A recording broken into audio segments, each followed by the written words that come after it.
Hello students, पिछली बार हम लोग पढ़े थे इंटीग्रेशन और पिछले वीडियो में हमने अपना एक्सरसाइज 5.5 ख़त्म कर लिया था। आज के इस वीडियो में हम लोग स्टार्ट करेंगे इंटीग्रेशन का last exercise, that is our exercise 5.6।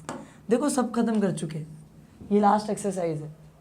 मैंने देखा है बच्चे लोगों को, जो 12th कॉमर्स के बच्चे होते हैं उनमें मैंने एक बहुत कॉमन सी चीज़ देखी है कि जो बच्चा इंटीग्रेशन पढ़ता है मतलब बाकी के एक्सरसाइजेस तो कर लेता है, लेकिन जब लास्ट एक्सरसाइज की बारी आती है ना तो बच्चे बहुत ज़्यादा डरते हैं। पता नहीं क्यों डरते हैं, मतलब लास्ट एक्सरसाइज में ऐसा क्या है। वैसे इतना कुछ हार्ड है नहीं, आसान सा एक्सरसाइज है, पर इसकी कुछ ऐसे बेसिक कॉन्सेप्ट्स इस चैप्टर में जो अपने को पहले से आने चाहिए, अपने को पहले से पता होने चाहिए। अगर वो आते हैं तो चैप्टर बहुत ज़्यादा आसान है। अगर हम लोगों को बेसिक कॉन्सेप्ट्स ही नहीं आएंगे तो चैप्टर अपने को हार्ड तो लगेगा। तो पहले बेसिक कॉन्सेप्ट्स की बात कर लेते हैं, समझ। तो इस वीडियो में we are only going to cover with the basic part, सिर्फ बेसिक पार्ट कवर करेंगे। इस वीडियो में हम लोग क्वेश्चन करना स्टार्ट नहीं करेंगे। अब कुछ बच्चे ऐसे होते हैं जिनको लगता है कि नहीं यार बेसिक क्या ही बेसिक करेंगे, चलते सीधे अगले वीडियो पे चलते हैं, क्वेश्चन देख लेते हैं, ज़्यादा बेटर होगा। ऐसा नहीं होता बच्चा, क्योंकि मतलब मेरे को बताओ, मैं अगर एक्सरसाइज के क्वेश्चन कराता हूँ, क्या ज़रूरी एग्ज़ाम में जो क्वेश्चन है वो एक्सरसाइज से आएगा? नहीं, एग्ज़ाम में क्वेश्चन तो कहीं से भी आ सकता है, ज़रूरी तो नहीं है एक्सरसाइज से आएगा। और एग्ज़ाम में जब बाहर का क्वेश्चन आता है ना तो बच्चे बोलते हैं कि यार ये तो हमने पढ़ा ही नहीं था, बाहर से दे दिया है। ऐसा नहीं होता, बाहर से कुछ भी नहीं दिया हुआ है, सब कुछ तुम्हारी बुक में से आता है। पर अगर बेसिक क्लियर होता है ना तो हम लोग उन क्वेश्चंस को अटेम्प्ट कर पाएंगे जो है बस थोड़ा सा चेंज करके देता है क्वेश्चन, लेकिन वो थोड़ा सा चेंज क्वेश्चन को भी सॉल्व करने के लिए बेसिक क्लियर होना चाहिए। समझ में आया? और हम लोग बेसिक तो देखते नहीं है, हम लोगों को टाइम बचाना, हम सीधे एक्सरसाइज के क्वेश्चन करेंगे। चलो ठीक है, स्टार्ट करते हैं। इस एक्सरसाइज की क्या क्या बेसिक चीज़ें, पहले उस बात को समझो। इस पूरे एक्सरसाइज में हम लोगों को जो क्वेश्चंस देखने को मिलेंगे ना उनकी बात कर लेते हैं। In this whole exercise we will get to see questions like integral. कौन से टाइप के इंटीग्रल देखेंगे हम लोग, उस चीज़ की बात करते हैं। हम लोगों को दिखेगा कि इंटीग्रेशन दिया है, बाजू में dx दिया है, ठीक है, तो अच्छी बात है। यहाँ पर पता है बीच में क्या होगा? बीच में होगा अपॉन। बीच में क्या होगा? अपॉन। देखो ऐसे ही क्वेश्चंस दिखेंगे, बीच में अपॉन होगा। कन्फर्म होगा क्या सर? हाँ, कन्फर्म होगा ही होगा, डायरेक्टली कोई क्वेश्चन होगा नहीं, बीच में अपॉन कन्फर्म रहेगा ही रहेगा। अच्छा, अपॉन में जब तुम नीचे देखोगी, यहाँ पर नीचे, तो तुमको दिखाई देंगे कुछ ब्रैकेट्स, 1 ब्रैकेट, 2 ब्रैकेट, 3 ब्रैकेट। कितने ब्रैकेट दिखाई देंगे सर? 2 भी हो सकते, 3 भी हो सकते, हो ना। कितने कितने होते हैं, किस पे क्या किया जाता है तो बात की बात है, बाद में देखेंगे। लेकिन नीचे ब्रैकेट्स देखेंगे, नीचे क्या दिखाई देंगे? ब्रैकेट्स दिखाई देंगे। इन ब्रैकेट्स को पता है हम लोग बोलते क्या है? ये जो ब्रैकेट्स होते हैं ना, इन ब्रैकेट्स को हम लोग बोलते हैं फैक्टर्स। क्या बोलते हैं हम लोग इन ब्रैकेट को? फैक्टर्स बोलते हैं, ठीक है। एक ब्रैकेट रहेगा तो फैक्टर, बहुत सारे रहेंगे तो फैक्टर्स बोलते हैं। वैसे ये चीज़ हम लोगों को यूज़ तो नहीं आएगी इंटीग्रेशन में, पर फिर भी हम लोगों को जानना ज़रूरी है कि इन ब्रैकेट्स को फैक्टर बोलते हैं। तो नीचे अपने को फैक्टर दिखाई देंगे, कभी 1 फैक्टर होगा, कभी 2 फैक्टर होगा, कभी 3 factor. Factor in sense bracket बने होंगे, 1 ब्रैकेट, 2 ब्रैकेट, 3 ब्रैकेट, कितना भी ब्रैकेट हो सकता है, मैक्सिमम कितना हो सकता है सब बात करेंगे आगे चल के। ऊपर कुछ भी रहने तो देखो, ऊपर कुछ भी होगा। ऊपर मैं क्या बोल रहा हूँ? ऊपर कुछ भी लिखा होगा, ऊपर x+5, 2x+5, x² + 2x + 3, कुछ भी रहने दो, अपने को उससे मतलब नहीं है। क्वेश्चन इस फॉर्म का होना चाहिए कि उसमें अपॉन होना ज़रूरी है और डिनोमिनेटर में नीचे साइड में ब्रैकेट्स होने यानी फैक्टर्स होना क्या है? ज़रूरी है। तब जाके हम लोग उसको सॉल्व करेंगे उस मेथड से जो हम लोग अभी सीखेंगे। तो इन क्वेश्चंस को सॉल्व करने के लिए इंटीग्रेशन में जो मेथड यूज़ किया जाता है उसको पता है बोलते क्या है? उसको हम लोग बोलते हैं पार्शियल फ्रैक्शन। उसको हम लोग क्या बोलते हैं?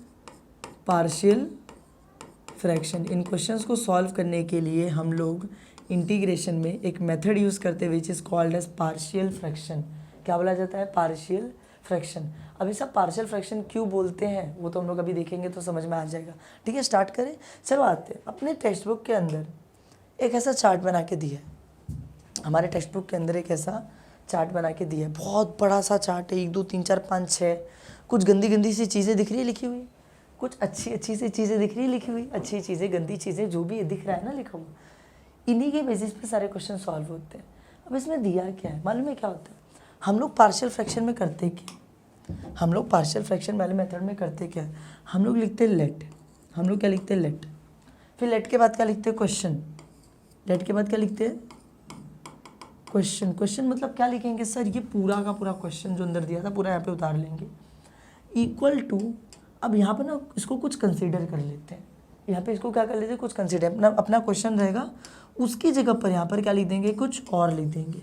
उसकी जगह पर कुछ, जैसे सब्सटीट्यूशन में करते थे ना, जो पार्ट तकलीफ देता था उसको टी मान लेते थे, यहाँ पे पूरे क्वेश्चन को ही सब्सटीट्यूट कर देंगे, पूरे क्वेश्चन की जगह पर कुछ और लिख दिया जाएगा।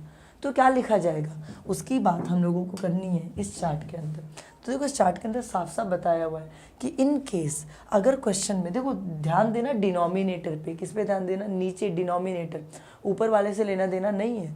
तो यहाँ पर अगर मैं डिनोमिनेटर को देखूँ, नीचे वाली साइड में देखूँ, तो यहाँ पर क्या लिखा हुआ है, एक ब्रैकेट में लिखा है x माइनस ए, एक ब्रैकेट में लिखा है x माइनस बी, एक अपॉन है, नीचे डिनोमिनेटर है, डिनोमिनेटर में दो ब्रैकेट्स हैं, x माइनस बी, क्या है उसको छोड़ो, एक दो, गिनती करो कितने ब्रैकेट्स हैं, दो ब्रैकेट्स, कितने ब्रैकेट्स हैं, दो ब्रैकेट हैं। तो हम लोग जब उसको सब्सटीट्यूट करते हैं तो ऐसे सब्सटीट्यूट करते हैं, कैसे, a upon x minus a plus b upon x minus B.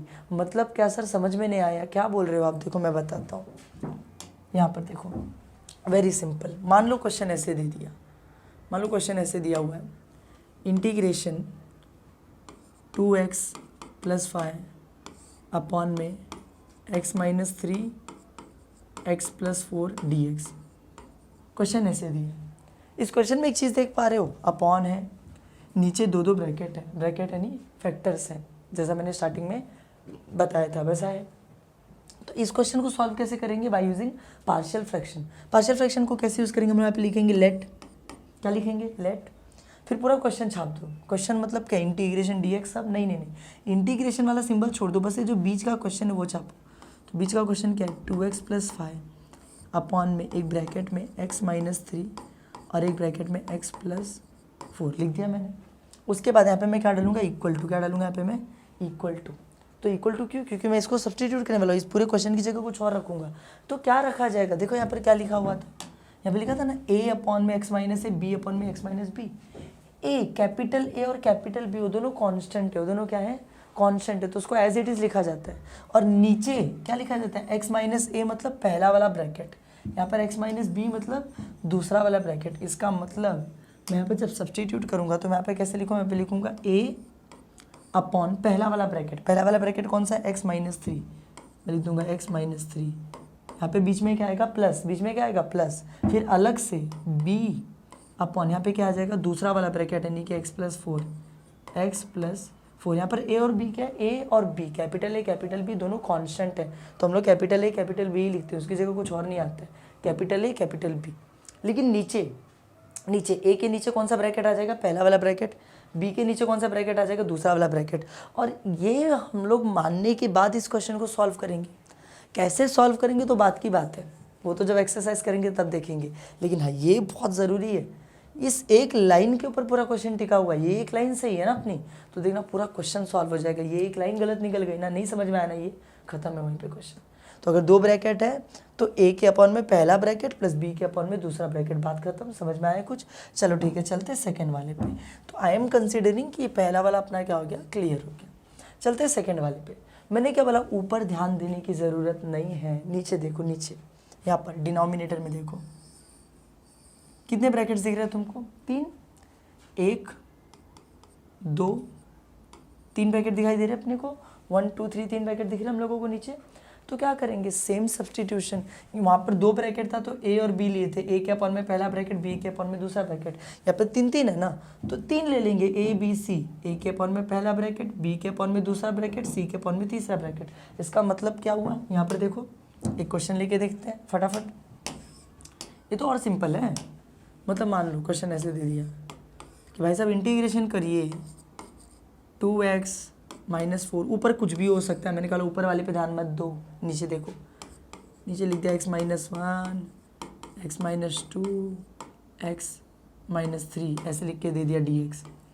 तो मैं क्या करूँगा, मैं लिखूँगा लेट, मैं लिखूँगा लेट, किसको लेट करूँगा, ये जो क्वेश्चन दिया ये, तो लिख लेते चलो 2x माइनस 4 अपन में लिख लेता हूँ फटाफट, x minus 1, x minus 2, x minus 3 equal to, मैं यहाँ पे 3 कॉन्स्टेंट ले लूँगा, एक a, एक b, एक c, बीच में प्लस और प्लस। a के अपॉन में क्या आ जाएगा, पहला वाला ब्रैकेट यानी कि x माइनस 1, b के अपॉन में क्या आ जाएगा, दूसरा वाला ब्रैकेट यानी कि x माइनस 2, और c के अपॉन में क्या आ जाएगा, तीसरा वाला ब्रैकेट यानी कि x माइनस 3। ये अपना सब्स्टिट्यूशन है। ऐसे सब्स्टिट्यूट करेंगे, इसके बाद सॉल्व करेंगे। अरे ना अपॉन अलग अलग होता है, ऐसा ही कि अपॉन मत खींच देना, अलग अलग होता है। हाँ, इसके हिसाब से आगे चल के सॉल्व कर दिया जाएगा। समझ में आया? चलो ठीक है, यहाँ पर देखो आगे बढ़ते हैं। तो आई एम कंसिडरिंग कि अपना सेकेंड वाला भी हो गया। थर्ड वाले की बात करते हैं। थर्ड वाले में देखो कि ऊपर क्या दिया उससे मतलब ही नहीं है। नीचे देखो, नीचे एक ही ब्रैकेट है, पर इस बार एक अचंभव वाली बात क्या है कि उसके ऊपर स्क्वायर लगा हुआ है। उसके ऊपर क्या लगा हुआ है? स्क्वायर लगा हुआ है। हाँ, तो स्क्वायर से कोई दिक्कत है क्या सर? नहीं, कोई दिक्कत नहीं है सर। सब्स्टिट्यूशन थोड़ा सा अलग होगा। क्या अलग होगा? यहाँ पर देखो ब्रैकेट एक ही था, यहाँ पे दो ब्रैकेट थे, तो ए और बी दो हम लोगों ने क्या लिया? अल्फ़ाबेट ले लिया, लेटर ले लिया, उसके नीचे पहला ब्रैकेट दूसरा ब्रैकेट। यहाँ पे तीन थे तो तीन लिया। अब तुम लोग बोलोगे इधर एक है तो एक ही लेना चाहिए। नहीं, एक नहीं लेंगे, यहाँ पे स्क्वायर लगा हुआ है ना। हम लोग क्या करेंगे? हम लोग दो कॉन्स्टेंट लेंगे, एक ए और बी। ए के नीचे ये सेम ब्रैकेट लिखेंगे बट बिना स्क्वायर के। देखो यहाँ पर ब्रैकेट में क्या है? एक्स माइनस ए का होल स्क्वायर। तो मैंने ए के नीचे एक्स माइनस ए लिखा, पर स्क्वायर नहीं लिखा। क्या नहीं लिखा? स्क्वायर नहीं लिखा। फिर बी लिखूंगा, बी के नीचे फिर से वही ब्रैकेट पर स्क्वायर के साथ। यही ब्रैकेट एक बार बिना स्क्वायर का, एक बार विथ स्क्वायर, एक बार बिना स्क्वायर के, एक बार विथ स्क्वायर। मतलब क्या सर? चलो यहाँ पर आ जाओ, देखते हैं। मान लो क्वेश्चन ऐसे दे दिया, मान लेने का, मैथ्स कर रहे ना, मान लेने का, सब मान लेने का। मान लो क्वेश्चन ऐसे दे दिया, इंटीग्रेशन में ऊपर कुछ तो लिख दिया है 4x + 2 कुछ भी लिख दिया। नीचे देखो, नीचे ऐसा दिया है 2 - x का होल स्क्वायर। अब तुम लोग बोलोगे अरे 2 - x कैसे लिख दिया? x - 2 लिखो। अरे वही सेम चीज़ है, 2 - x लिखो, x - 2 लिख दो। हाँ, मतलब x है ना नीचे, बस x होने से मतलब है। ठीक है, ऐसा लिख दिया मेरे को। और फिर मुझे बताया, मुझे पता है इसको सॉल्व करना, तो मैं लिखूंगा लेट। मुझे पता है पहले सब्स्टिट्यूशन करना पड़ेगा, तो पूरा क्वेश्चन छाप लूँगा। 4x + 2 नीचे का लिख दूंगा मैं, 2 - x का होल स्क्वायर = 2। मैं कितने कॉन्स्टेंट लूँगा यहाँ पे? दो, एक a और एक b। ए के अपॉन में सेम ब्रैकेट 2 - x आएगा पर बिना स्क्वायर के, तो 2 - x प्लस बी के अपॉन में सेम ब्रैकेट आएगा पर विथ स्क्वायर, 2 - x का होल स्क्वायर। आसान है, समझ में आया एकदम? चलो ठीक है, चलिए आगे बढ़े। तो मैं कंसीडर करता हूँ कि अपना थर्ड वाला भी क्या हो गया? सॉल्व हो गया। चलते हैं फोर्थ वाले के ऊपर। फोर्थ वाले में मैंने कहा ऊपर देखने की जरूरत है, डिनोमिनेटर देखो। डिनोमिनेटर में देखो, इस बार दो ब्रैकेट दिए हैं, एक ब्रैकेट के ऊपर स्क्वायर है, एक ब्रैकेट के ऊपर स्क्वायर नहीं है। हाँ, तो मुझे बताओ जब ब्रैकेट पे स्क्वायर होता था तो हम लोग कैसे करते थे? एक बार वही ब्रैकेट बिना स्क्वायर का, फिर विथ स्क्वायर। तो यहाँ पर भी स्क्वायर है ना ब्रैकेट के ऊपर, तो यही ब्रैकेट एक बार लिखूंगा बिना स्क्वायर का, एक बार विथ स्क्वायर, और फिर ये x - b बचा तो c के नीचे x - b डाल दूंगा। मतलब क्या? एक में स्क्वायर वाला टर्म, a के नीचे स्क्वायर वाला टर्म लिखने का, पर स्क्वायर नहीं डालना। फिर b के नीचे स्क्वायर वाला टर्म डालना स्क्वायर के साथ, और c के नीचे जो बचा हुआ टर्म है वो डाल देना। मतलब क्या सर? चलो यहाँ पे आ जाओ, देखते हैं क्या बोल रहा हूँ मैं बोल रहा हूँ कि मान लो क्वेश्चन ऐसे दिया है, क्वेश्चन ऐसे दे रखा, मान लो इंटीग्रेशन 3x + 4 कुछ भी लिख दो यार, ऊपर नहीं मतलब है अपने को। नीचे देखो ना, नीचे देखो, नीचे ऐसा लिखा है x - 2 का होल स्क्वायर, यहाँ पे लिखा है x + 1 dx। तो जब मैं सब्स्टिट्यूट करूँगा तो मैं लिखूँगा लेट, इस पूरे क्वेश्चन को यहाँ पे छाप लूँगा, 3x + 4 अपॉन में x - 2 का होल स्क्वायर x + 1 = मैं देख रहा हूँ यहाँ पे एक ब्रैकेट पे क्या लगा हुआ? स्क्वायर। यहाँ पर एक ब्रैकेट पे स्क्वायर लगा पहले वाले पे, तो मैं पहले वाले ब्रैकेट को a के नीचे लिखूंगा पर बिना स्क्वायर के। फिर b के नीचे यही वाला ब्रैकेट आएगा, इस बार स्क्वायर के साथ आएगा, और फिर c के नीचे आ जाएगा अपना दूसरा वाला ब्रैकेट यानी कि x + 1। ऐसे सब्स्टिट्यूट करेंगे। समझ में आया? ये सब्स्टिट्यूशन अपने को आने बहुत इंपॉर्टेंट है, क्योंकि इनके बिना हम लोग क्वेश्चन सॉल्व नहीं कर पाएंगे। तो चलो यहाँ पर देखो। अब तुम लोग बोलोगे कि अरे इतना सारा याद कैसे रखेंगे? मुझे बताओ, इतना हार्ड है? कुछ हार्ड है? दो ब्रैकेट हैं, एक के नीचे पहला वाला, बी के नीचे दूसरा वाला। तीन है, ए के नीचे, बी के नीचे, सी के नीचे, तीनों को एक एक बार लिख दो। स्क्वायर लगा, एक बार बिना स्क्वायर का लिखो, एक बार स्क्वायर के साथ। स्क्वायर और फिर अकेला, तो स्क्वायर को बिना स्क्वायर के, फिर स्क्वायर के साथ, चलिए अकेले वाले को ऐसे लिख दो। फिर यहाँ पर आ जाओ, देखो इस बार देखो। अच्छा यहाँ पर देखो, ये जो है ना, मैं तुम लोग को एक बात बताता हूँ। जो पांचवा दे रखा है क्वेश्चन, जिसमें बोला है कि नीचे, मैं बता दे रहा हूँ, नीचे इसमें क्या दिया है? एक में क्यूब दिया है, एक में बिना किसी पावर का दे रखा है। तो इसको क्या किया? x - a का क्यूब था, तो एक बार बिना क्यूब के लिखा, एक बार स्क्वायर डाल के लिखा, एक बार क्यूब डाल के लिखा, और फिर x - b बचा, उसको डाल दिया d तक। लेकिन मैं तुम लोग को एक बात बताता हूँ, ऐसा क्वेश्चन कभी अपने को आता नहीं है। ऐसा क्वेश्चन अपने को कभी भी अपने सिलेबस वाइज नहीं आता। हमारे मतलब टेक्स्ट बुक का इतना लेवल ही नहीं है कि इस टाइप के क्वेश्चन अपने को दे दे जिसमें हम लोग डी तक अपने को जाने की ज़रूरत पड़े। मैक्सिमम सी तक हम जाते हैं, मैक्सिमम कहाँ तक जाते हैं हम लोग, सी तक जाते हैं। और फिर यहाँ पे लास्ट में भी कुछ दे रखा है, लास्ट में भी देखो क्या दे रखा है, ऊपर एक दे रखा है, एक क्वाड्रेटिक के क्वेश्चन दिया हुआ है, नीचे ब्रैकेट दिया है एक में क्वाड्रेटिक के क्वेश्चन। देखो ये एक ब्रैकेट है, ये दूसरा ब्रैकेट के अंदर क्या दे रखा है, क्वाड्रेटिक इक्वेशन। उन्होंने बोला कि अगर ऐसा क्वेश्चन आता है, ऐसा क्वेश्चन आता है तो हम लोग क्या करेंगे, ए के नीचे पहला ब्रैकेट लिख देंगे ये वाला, लेकिन ये तो क्वाड्रेटिक इक्वेशन है दूसरा वाला ब्रैकेट, तो उसके लिए हम लोग ऊपर लिखेंगे बी एक्स प्लस सी, उसके नीचे क्वाड्रेटिक इक्वेशन। मैं तो अब तुम लोग बोलोगे कि यार ये इतना गंदा सा है, ये आता है क्या? इसकी बात तो सीधे एक्सरसाइज में करेंगे कि आता है या नहीं आता है, लेकिन फिलहाल के लिए समझ में आया तुम लोगों को ऐसे पार्शियल फ्रैक्शन होता है, क्या क्वेश्चन दिया है उसके बेसिस पे डिसाइड होता है कि क्या सब्सटीट्यूट करना है, और जो सब्सटीट्यूट हम लोग करेंगे उसी हिसाब से आगे चल के क्वेश्चन क्या होगा, सॉल्व होगा, उसी हिसाब से क्वेश्चन आगे चल के क्या होगा, सॉल्व होगा। सॉल्व कैसे करना है जब एक्सरसाइज करेंगे तब देखेंगे। इस वीडियो के लिए हम लोग बस यहीं पे रैप अप करते ख़त्म करते हैं ना। इस वीडियो के लिए इतना, अगर वीडियो पसंद आई हो तो वीडियो को लाइक करना, चैनल को सब्सक्राइब करना। मिलते हैं नेक्स्ट वीडियो में, थैंक यू।